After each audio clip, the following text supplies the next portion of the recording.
കഴിഞ്ഞ ദിവസം KS ചിത്ര ഈ ജനുവരി 22 പ്രാണപ്രതിഷ്ഠാ ദിനത്തിൽ വിശ്വാസികളോട് നിങ്ങൾ വിളക്ക് കത്തിക്കണമെന്നും രാമനാമം ചെല്ലണമെന്നും പറഞ്ഞതിനെ ഏറെ കല്ലേറ് നേടിയ ഒരു സാഹചര്യം.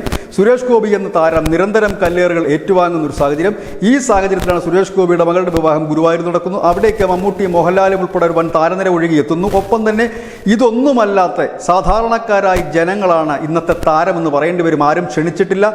എന്നാൽ പ്രധാനമന്ത്രിയെ കാണാൻ കഴിയുമെന്ന് ഉറപ്പുമില്ല. എങ്കിൽ പോലും പ്രധാനമന്ത്രി എത്തുന്ന മണ്ണിൽ നിൽക്കാൻ കഴിഞ്ഞത് ഭാഗ്യമെന്ന് പറഞ്ഞുകൊണ്ട് ആയിരക്കണക്കിന് സാധാരണപ്പെട്ട ജനങ്ങൾ കൂടി എത്തുമ്പോൾ ഇനി സംഘിപ്പട്ടം ചാർത്താൻ ആ പട്ടം കയ്യിലുണ്ടാകുമോ എന്നുള്ളത് സംശയമാണ്. കല്ലെറിയണമെങ്കിൽ ഒരുപക്ഷെ വിദേശത്ത് നിന്നുൾപ്പെടെ കല്ലിറക്കേണ്ട അവസ്ഥയിലേക്ക് ഈ ഇടതുപക്ഷ സൈബർ ആളുകളും ഒപ്പം തന്നെ തീവ്ര ഇസ്ലാമിസ്റ്റുകളും SDP-ക്കാരുമൊക്കെ മാറിക്കഴിഞ്ഞിരിക്കുന്നു. ഇനി ആരെയൊക്കെ സംഘിയാക്കും, ആരെയൊക്കെ സംഘിപ്പട്ടം ചുമത്തും, ആർക്കെതിരെ കല്ലെറിയുമെന്നുള്ള ഒരു വെപ്രാളത്തിലാണ്. ഏതായാലും സോഷ്യൽ മീഡിയ രാവിലെ മുതൽ തന്നെ ഇത്തരം, അതായത് ഇടത് സൈബർ ഇടങ്ങളും ഒപ്പം തന്നെ തീവ്ര ഇസ്ലാമിസ്റ്റ് ഇടങ്ങളും സൈബർ ഇടങ്ങളെല്ലാം തന്നെ ഒരു മരണവീട് പോലെ ശോകമുഖമായി നിൽക്കുന്നൊരവസ്ഥ. ഒരുപക്ഷെ ഉച്ചയ്ക്ക് ശേഷം ഊർജ്ജം സംഭരിച്ചുകൊണ്ട് അവിടെയും ഇവിടെയുമുള്ള ചില വിഷ്വലുകളെ ചൂണ്ടിക്കാണിച്ചുകൊണ്ട് ചില കോമാളിത്തരങ്ങളുമായി ഇറങ്ങാനുള്ള സാധ്യതകൾ കൂടുതലാണ്. ഏതായാലും ചിത്രയിൽ തൊട്ട് കൈപൊള്ളിയവർ ഇനി എന്താണ് അടുത്ത നീക്കമെന്നറിയാൻ സോഷ്യൽ മീഡിയയും കാത്തിരിക്കുന്നു. News desk Malayalam.